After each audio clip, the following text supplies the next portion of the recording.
오늘은 우리 성도의 장성한 분량이라고 하는 제목으로 함께 말씀을 좀 나누도록 하겠습니다. 그런 말이 있어요. 부모에게 있어서 자녀는 이 자녀가 몇 살이든지 간에 항상 그냥 애처럼 보인다라고 하는 말이 있죠. 그래서 아들이 이미 60이 됐는데도 팔순 노모가 항상 아들 보면서 자조심해라, 사람들한테 인사 잘하고 다녀라, 밥 좀 제대로 제때제때 챙겨 먹어라, 뭐 이런 이제 이야기들을 한다라고 하는 말이 있습니다. 제가 자녀 입장에만 있었을 때는 사실은 그렇게 이해가 되지 않았어요. 다 컸는데 뭐 아직까지도 막 애 취급하나 이런 생각을 했었는데, 저도 이제 애들이 벌써 이제 다 장성했죠. 큰 놈은 벌써 군에도 갔다 왔고, 둘째도 이제 성인이 됐고, 막내도 곧 성인이 될 건데, 애들이 이만큼 자라니까 이제는 좀 그 말이 무슨 말인지 이해가 돼요. 왜냐면 저도 애들 보면서 계속 잔소리 하거든요. 덩치는 이만해졌는데도 이거 해라 저거 해라, 이거 하지 마라 저거 하지 마라, 이렇게 잔소리하고 있는 저의 모습을 보면 이래서 어른들이 옛날에 그렇게 말을 했구나 라고 하는 게 이제 조금씩 이해가 됩니다. 그런데 그럼에도 불구하고 또 어떤 순간에는 우리 애들에게서 이 녀석이 정말로 어른이 되어가고 있구나라고 하는 게 느껴지는 순간도 있어요. 언제 그게 느껴지냐면, 뭐 덩치가 커서 그게 느껴지는 게 아니라 애들이 하는 말과 생각하는 것들을 이렇게 캐치하다 보면 이 녀석이 정말 속이 깊어지고 있구나, 이 녀석이 정말로 정말 어른스러워지고 있구나라고 하는 게 느껴지는 거예요. 예를 들어서 저희 딸이 이제 아르바이트를 하고 있는데, 알바를 하다가 좀 늦게 올 때가 있어요. 왜 늦었어? 이렇게 물어보면 자기 뒷타임에 하는 사람이 뭔가 하는 데 있어서 필요한 재료나 물품 같은 게 부족하면 이걸 좀 더 이렇게 채워주고 왔다라고 하는 거예요. 또는 퇴근해야 되는데 자기 시간 끝났는데 가게에 손님들이 너무 많아서 바쁜 것 같으면 남아서 좀 더 도와주다가 왔다, 뭐 이런 얘기를 하는 거죠. 그런 얘기들을 들을 때 이게 내 눈에는 애지만, 내 눈엔 여전히 애지만 근데 얘가 정말로 어른스러워지고 있구나, 어른이 되어가고 있구나 라고 하는 것이 이제는 느껴지게 됩니다. 오늘 본문에서도 사도 바울이 장성이라고 하는 단어를 쓰고 있는데, 여러분, 우리가 장성하다, 누군가를 가리켜서 이제 이 사람이 정말로 장성했구나 라고 하는 이야기를 언제 보통 하게 됩니까? 몸이 이렇게 자라고 키가 커지고 덩치가 커졌을 때 얘기를 합니까? 아니면 그 사람의 속이, 내면이 자라났을 때 그런 이야기를 하나요? 속이라고 얘기할 줄 알았어요. 둘 다예요.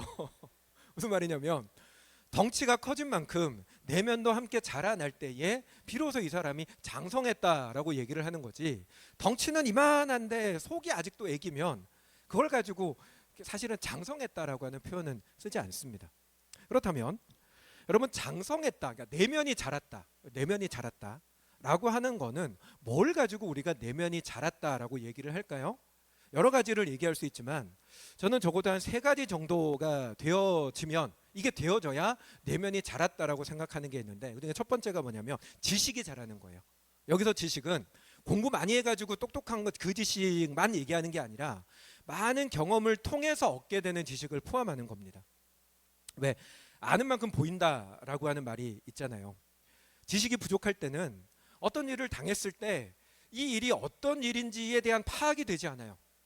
어떻게 받아들여야 되는지, 그 속에서 내가 어떻게 이 문제를 풀어나가야 되는지를 잘 모릅니다. 능력이 부족해서가 아니라 몰라서 못하게 되는 일들이 많은 거죠. 그래서 군에 가보면 남자들이 밖에서는 다 좋은 대학 다니고 다 똑똑한 애들인데 군대에 들어와서 이등병만 딱 붙여놓으면 하나같이 다 어리바리해요. 왜 그럴까요? 몰라서 그래요. 군이라는 곳이 어떤 곳인지, 여기서 어떤 식으로 일들이 일어나는지, 그걸 어떤 식으로 풀어나가야 되는지, 사람과의 관계를 어떻게 맺어가야 되는지, 군이라는 특수 상황들을 모르니까 그런 건데, 근데 이제 시간이 조금씩 지나면서 배우게 되고 경험하게 되면 조금씩 이렇게 하면 되겠구나라고 하는 거를 느껴서 훨씬 더 자연스러워지는 거죠. 그리고 각자가 가지고 있는 능력들도 거기서 이제는 비로소 풀어나갈 수가 있게 되는 겁니다. 그래서 지식이 많아지는 것, 경험이 많아지는 게 하나의 장성함에, 내면적으로 자랐다는 거에 하나의 표적이 되는 거죠. 두 번째는 이해심과 배려심이 많아지는 것이라고 생각을 합니다. 나이가 어릴수록 항상 자기중심적이에요. 뭘 하든지 다 자기 위주로 생각하고 말하고 행동을 하게 되는 거죠.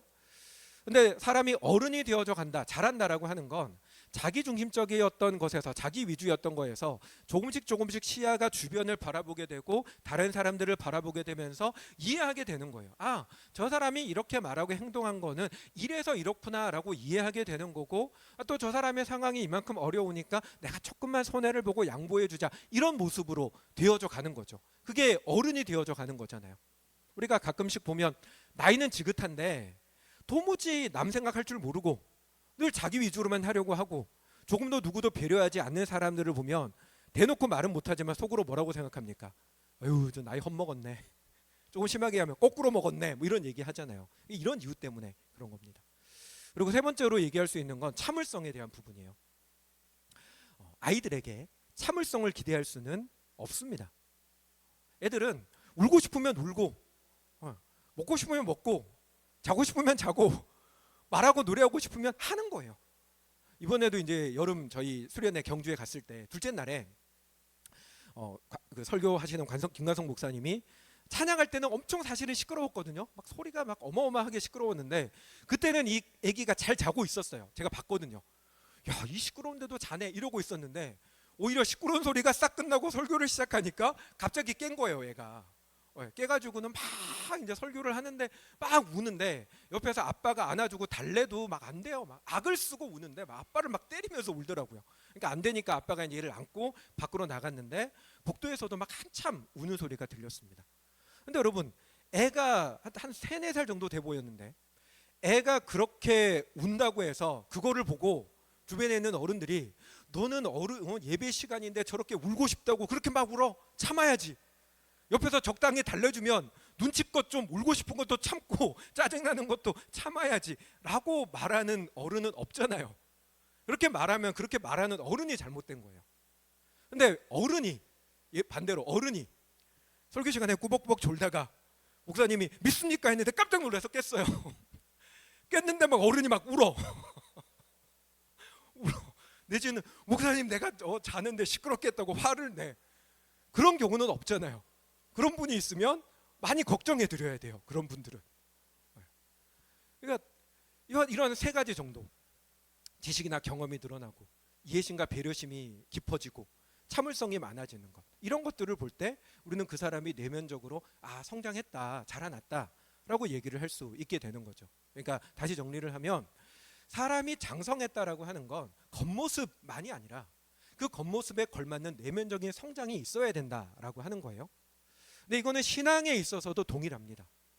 여러분, 우리가 신앙을 가지고 믿음의 삶을 살아가는 사람을 바라보면서 이 사람이 정말로 장성했다, 오늘 본문에서도 사도 바울이 장성한 분량에 이르러야 한다라고 하는 이야기를 하고 있는데 살짝 이거 아닌가? 죄송합니다. 이거 아니에요? 장성한 분량에 이르러야 한다라고 얘기를 하는데 바울이 말하는 장성한 분량이라고 하는 게 교회를 오래 다니면 그게 장성한 걸까요? 나는 교회 생활을 한 지가 벌써 한 20년, 저만 해도 사실은 한 30년 가까이 되거든요. 교회 다니지 시작한 지가 30년 넘었죠. 9살부터 다녔으니까 내가 벌써 50이니까 한참 됐어요. 그러니까 교회를 오래 다니면 그 사람이 장성한 건가, 내지는 교회에서든 뭔가 직분을 맡았어요. 예를 들어 리더가 된다든지, 아니면 우리 교회는 없지만 뭐 장로나 권사님이나 뭔가 이런 직분을 맡아 있으면 사실은 교회 처음 오신 분들 같은 경우에는 저 사람이 뭔가 직분이 있으니까 되게 저 사람 믿음이 장성한 사람일 것 같지만 아닐 경우들이 많잖아요. 그러니까 장성이라고 하는 건 오래 교회를 다녔다, 직분을 받았다, 또는 뭐 성경을 너무 잘 안다, 이런 것과는 무관한 것입니다. 뭐가 장성한 것입니까? 오늘 본문에서 바울이 이야기를 하는데요. 결론을 먼저 얘기를 하면 장성했다라고 하는 건 예수님을 닮아가는 겁니다. 사도 바울이 앞에서 13절에서 그런 얘기를 하잖아요.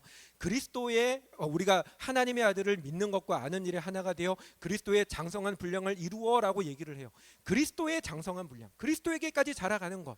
뒤에 가면 또 범사에 그에게까지 자랄지니 그는 머리라 그리스도라, 이런 식으로 얘기를 하며 그리스도에게 자라는 것을 얘기해요. 그러니까 예수님을 닮아가는 것. 우리들의 모습 속에서 예수님의 모습들이 모든 상황 속에서 드러나는 사람이라면 그 사람은 장성한 사람이다, 장성한 신앙인이다라고 얘기할 수가 있다라고 하는 거죠. 자, 그런데 그리스도를 닮는다는 게 뭘까? 이건 얘기하려고 하면 너무 많아요. 앞으로 계속해서 이제 저는 이런 얘기들을 순간순간 하게 될 텐데 너무 많기 때문에 한 3가지 정도로 좀 축약을 해보려고 합니다. 앞에서 살펴봤던 그 3가지 지식과 경험 같은 것, 이해심과 배려심, 참을성, 요 범주 안에서 한 3가지 정도를 좀 살펴보려고 하는데, 먼저 말씀드리는 건 요것만이 전부라는 얘기는 아니라는 걸 아시죠? 그러니까 이거 외에도 많이 있지만 요 3가지가 적어도 이루어지면 이 사람이 신앙적으로 장성했다라고 할 수 있다. 그러니까 우리가 신앙적으로 장성해 가려면 적어도 이 3가지는 우리 안에 이루어져야 한다라는 의미니까 요걸 염두에 두고 말씀을 들으시면 좋겠습니다. 먼저 봐야 되는 건 지식적인 부분에 대한 거예요. 그러니까 우리는 신앙적으로 우리의 지식이 자라가야 되는데, 여기서 말하는 지식은 뭘 말하는 걸까요? 아까 잠깐 나왔었지만 그게 바로 예수님을 아는 것, 그리스도를 아는 것을 말합니다. 그렇다면 그리스도를 아는 것은 또 뭘 말하는 걸까요? 질문이 많아요. 그리스도를 아는 것, 지식이 많아져야 된다는 건 그리스도를 아는 건데, 그리스도를 아는 건 뭘 말하는 걸까요? 이게 맞아요. 성경 말씀을 아는 거예요. 이걸 먼저 말씀하셨네. 여러분, 우리가 그리스도를 안다라고 하는 건 성경에 등장하는 예수님에 대한 몇몇 구절들을 잘 아는 것만을 말하는 게 아니라, 사실은 구약과 신약 성경의 모든 말씀을 다 아는 걸 말합니다. 왜냐하면 예수님이 곧 하나님의 말씀이기 때문에 그래요. 뭐 아시는 분들은 다 아시겠지만, 우리가 가진 성경책을 가리켜서 기록된 하나님의 말씀이라고 이야기를 한다면, 예수님은 사람의 몸으로 오신 하나님의 말씀이십니다. 요한복음 1장 1절에서도 잠깐 띄워주면, 태초에 말씀이 계시니라, 이 말씀이 하나님과 함께 계셨다라고 하는 이 태초부터 계셨던 말씀, 이 예수님을 가리키는 거예요. 1장 14절이죠. 다시 띄워주세요. 1장 14절에서 말씀이 육신이 되어 우리 가운데 거하심에 라고 이야기를 합니다. 육신으로 오신 말씀이 곧 예수님을 말한다는 거죠. 그래서 우리는 성경의 말씀들을 많이 알아감을 통해서 우리를 향한 우리의 내적인 성장을 이루어 가야 되는데, 근데 또 중요한 게 있어요. 그게 뭐냐면, 말씀을 안다라고 하는 게 여러분들이 지식적으로 말씀 구절을 많이 알고 있고 이 말씀의 의미가 뭔지를 내가 이해한다, 해석을 잘한다 라는 의미가 아닙니다. 우리가 하나님의 말씀을 알아야 됩니다 라고 할 때의 그 안다라고 하는 건 경험에서 아는 것을 말하는 거예요. 여러분이 저를 아십니다. 임희원 목사는 이렇게 생겼고, 목소리는 이렇고, 덩치는 이렇고, 밥 먹을 때 뭘 좋아하고, 밥 잘 먹고, 라면 좋아하고, 면 좋아하고, 이런 거 다 아시죠? 여러분들이 어디 가서 임희원 목사님 아십니까? 라고 하면 안다고 하셔도 돼요. 제가 부정하진 않을게요. 박효순 성도님이 저를 안다라고 했을 때 모를 텐데 이렇게 말은 안 할 거예요. 근데 여러분이 저를 아는 것과 제 아내가 저를 아는 것은 다릅니다. 왜요? 아내가 저를 아는 건 지난 24년의 시간 동안 저와 함께 같이 살면서 저를 경험했기 때문에 아는 거예요.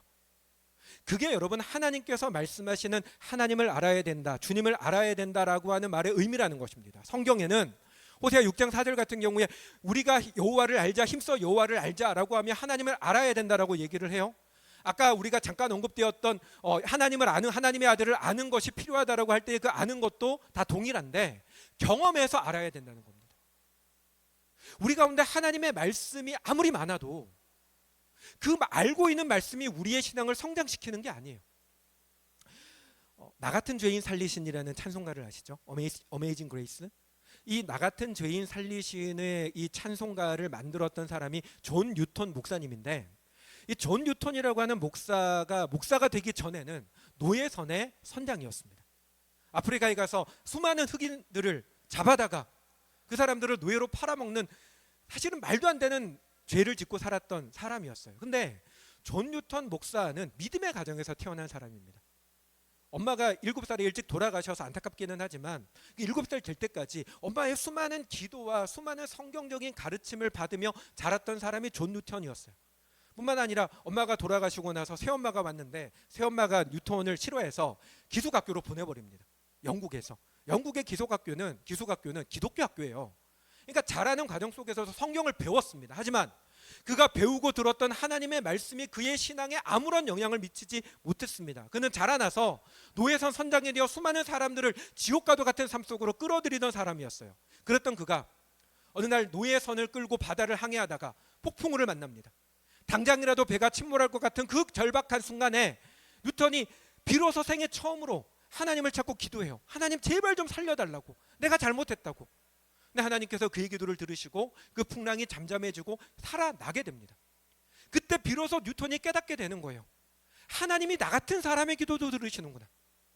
이전에 알아봤던 수많은 성경의 지식이 그에게 아무런 의미가 없었는데 죽음 가운데 살려주시는 것을 경험하고 나서야 비로소 하나님께서 세상을 이처럼 사랑하사 독생자를 주셨다라고 하는 그 이처럼의 의미가 무엇인지를 비로소 깨닫고, 그가 만들었던 노래가 나 같은 죄인 살리신 주 은혜 놀라와, 이제껏 내가 산 것도 다 주님의 은혜라, 이와 같은 찬양을 만들게 되었다라고 하는 거죠. 여러분, 신앙의 자라남이라고 하는 건 내가 하나님의 말씀을 얼마나 알고 있나, 예배 시간 가운데에서 내가 얼마나 정말 뜨겁게 흥분했나, 눈물이 얼만큼 흘렀나, 내 가슴이 얼마나 벅찼나. 여러분, 이게 우리의 신앙을 만드는 게 아닙니다. 신앙의 자라남은 하나님의 말씀이 진짜구나, 하나님이 사람을 사랑하신다고 하는데 그 사랑이 어떤 사랑인지, 하나님이 나를 사랑하시는 그 사랑이 정말로 어떤 사랑인지가 내 가슴에 정말로 경험되어져야 돼요. 하나님께서 기도를 들으신다라고 우리가 알고 있다면, 성경에 말씀하고 있다면 정말로 하나님이 그 기도에 응답하시는 것이 경험되어져야 돼요. 제가 늘 얘기하잖아요. 하나님 우리 아빠라고. 근데 아빠라고 하는 정보를 알고 있는 것이 중요한 게 아니라 정말로 하나님이 아빠가 되셔서 나를 세밀하게 돌보시고 책임지고 계시구나라고 하는 것이 경험되어질 때 우리의 믿음이 자라게 된다는 것입니다. 사랑하는 여러분, 하나님을 경험하게 되기를 소망하는 저와 여러분 되시기 바랍니다. 여러분, 우리가 신앙을 가지고 살아간다라고 하는 건 하나님을 경험하는 삶을 살아간다라고 하는 거예요. 여러분이 하나님을 경험하기를 소망하면 하나님은 반드시 하나님을 경험시켜 주십니다. 다시요, 여러분, 하나님은 구하는 자의 기도를 반드시 들으십니다. 때로는 여러분, 그 하나님의 응답이 내가 원하는 모습과 내가 원하는 때가 아닐 수는 있지만 분명한 것, 하나님은 구하는 자에게 응답하십니다. 부르짖는 자에게 응답하십니다.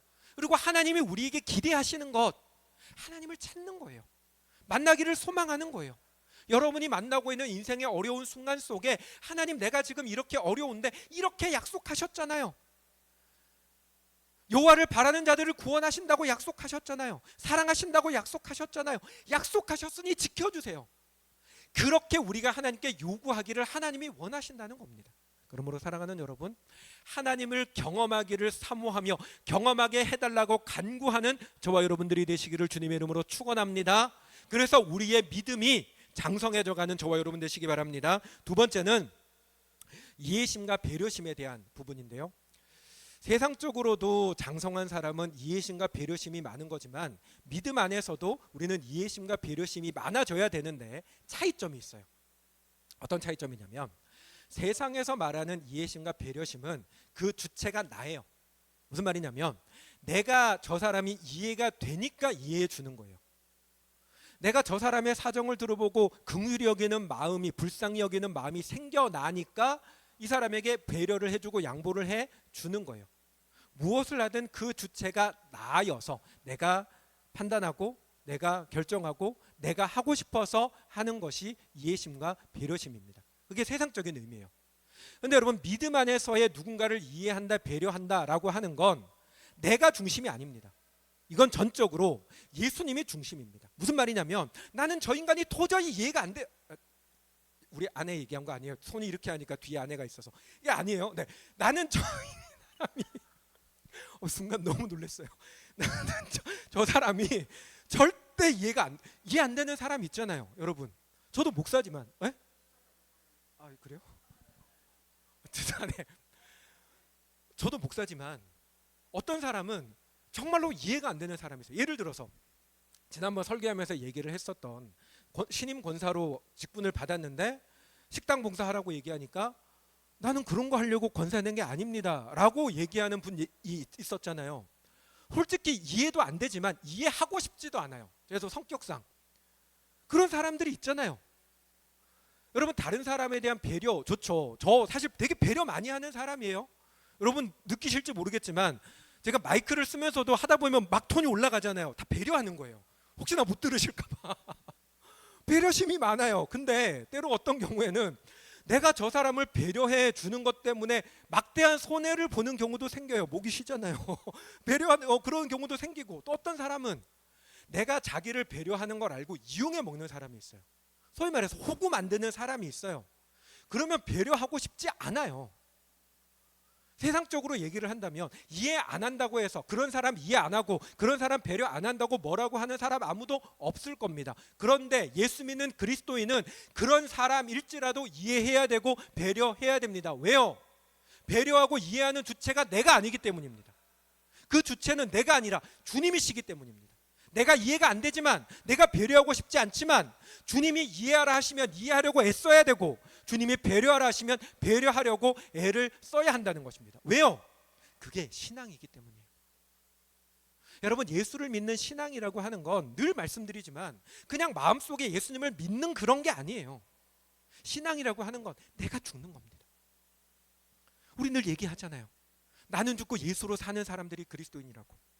예수를 정말로 믿는 사람이라면 우리는 모든 사람에 대하여, 모든 상황에 대하여 내가 없어야 돼요. 목사님, 안 없어지던데요? 나는 여전히 있는데. 있어요. 죄성이 우리 속에 있어요. 근데 내가 없다라고 하는 건 자꾸만 내 감정이, 내 생각이, 내 이득이, 내가 중심되려고 하는 것들이 일어날 때 이게 문제구나, 이러면 안 되는구나 라고 하는 것을 깨닫고, 그런 나 자신을 쳐서 복종시키고, 주님께서 나에게 원하시는, 간단하게 얘기하면 예수님이라면 저 사람에게, 예수님이라면 이 상황에서 어떻게 하실까를 생각하고 예수님이 하실 법한 말과 행동과 삶을 살아가는 것, 그걸 살아가려고 가려고 날마다 몸부림치는 것이 그리스도인의 모습이라는 것입니다. 그게 신앙이에요. 그게 그리스도인의 모습이에요. 사랑하는 여러분, 그렇게 살아가는 저와 여러분들이 되실 수 있기를 바랍니다. 쉽지 않습니다. 어렵습니다. 그럼에도 불구하고 그게 신앙이에요. 예수 믿는 신앙이 뭐냐? 똑같이 뭐 불교도 믿는 거고 다른 종교도 다 믿는 건데, 예수 믿는 신앙은 뭐가 다르냐? 예수 믿는 신앙이 다른 건 내가 죽으니까 다른 거예요. 사랑하는 여러분, 여러분의 모든 삶의 자리에서 여러분들이 만나는 모든 사람들에게, 여러분 그 사람들에게 예수님처럼 나아가는 저와 여러분들이 되시기 바랍니다. 날마다 주님을 바라보고, 모든 상황에서 쉽지 않지만 우리가 애써야 될 게 그거라는 얘기를 계속 강조드리는 거예요. 무엇보다 여러분, 믿음의 사람들에게 우리는 더욱 그렇게 할 수 있어야 돼요. 말씀 잠깐 띄워주시겠어요? 갈라디아서 6장 10절 같이 읽어보겠습니다. 그러므로 우리는 기회 있는 대로 모든 이에게 착한 일을 하되, 뭐라고 합니까? 더욱 믿음의 가정들에게 할지니라. 여러분, 우리가 믿는 사람으로서 믿지 않는 세상 사람들에 대해서도 이해해야 돼요. 나는 저 사람 이해 안 되지만 하나님이 이해하라고 하시면 이해해야 되고, 나는 배려하는 것이 손해가 되고 저 인간이 나를 이용해 먹는 것이 느껴져서 하고 싶지 않지만 주님이 하라 하시면 해야 돼요.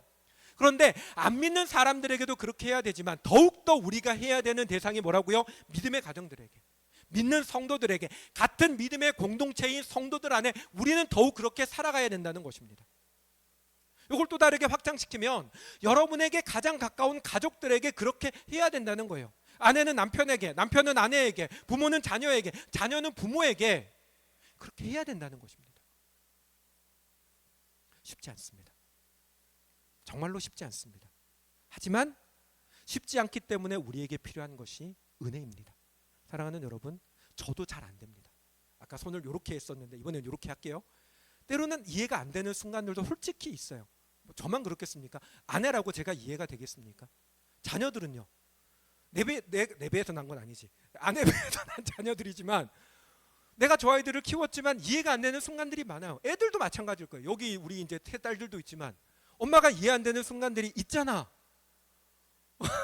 이미 그 모습에서 이미 다 나왔어. 이해가 안 돼요. 우리로서는 할 수 없는 거예요. 우리는 안 되지만 우리 안에 계신, 내가 차마 저 부부 얘기는 말을 못 하겠어서, 우리는 이해가 안 되지만 우리 안에 계신 그리스도께서 우리와 함께 하시니 주님의 능력 속에서 우리는 분명히 할 수가 있습니다. 그러므로 사랑하는 여러분, 모든 사람들에 대하여 내가 아니라 예수님이라면 어떻게 하실까?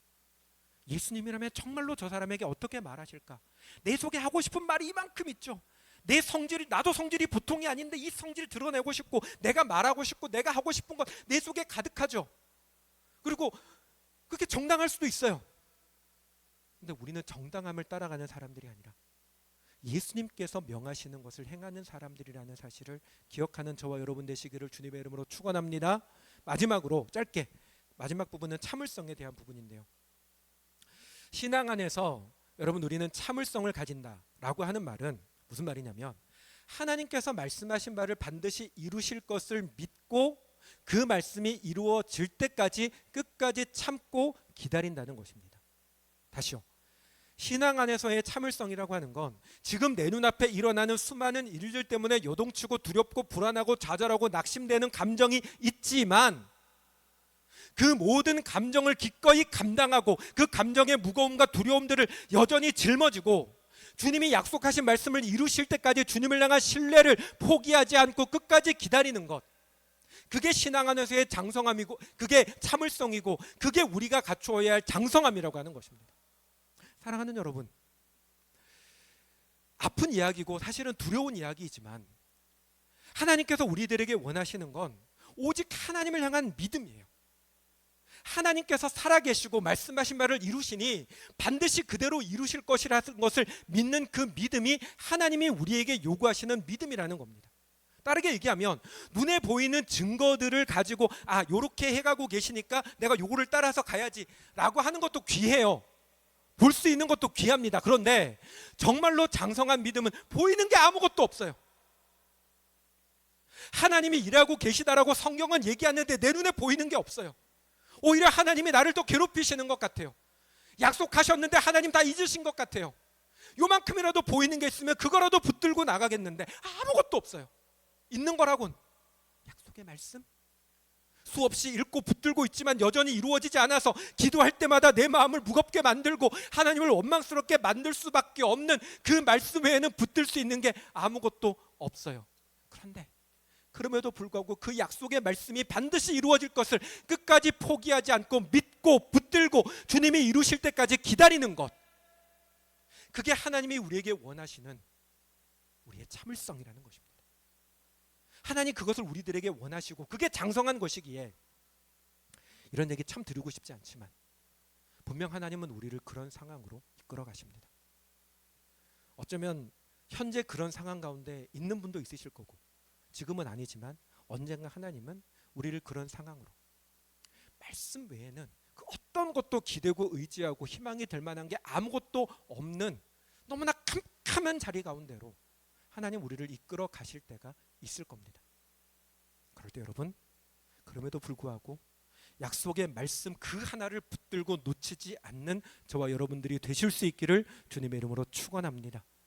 아니, 하나님께서 여러분들과 함께하고 계셔서 그 믿음을 여러분들에게 주시고 붙들어 주시기를 간절한 마음으로 기도합니다. 분명한 건 하나님은 이루십니다. 하나님은 약속하신 말씀대로 이루십니다. 하나님은 신실하신 하나님이십니다. 그러므로 우리가 하나님에 대한 믿음과 기대를 포기하지 않고 말씀을 끝까지 붙들고 있으면 때가 되면 주님께서 반드시 이루십니다. 이 사실을 여러분 기억하고, 그리고 여러분들이 그렇게 두렵고 정말로 하나님 말씀 그것 외에는 아무것도 없는 그 깊은 절망 속에 있더라도 사랑하는 여러분, 우리가 그들을 붙들어주고 그 아픔과 고통 속에서 우리가 서로를 위로하고 격려하고 우리가 함께 기도하면서 함께 그 어려움의 시간들을 함께 견디고 나아가는 그런 믿음의 가족들이 되실 수 있기를 주님의 이름으로 축원합니다. 그렇게 믿음의 장성함을 이루어 나가는 우리 모두가 되기를 주님의 이름으로 축원합니다. 아멘.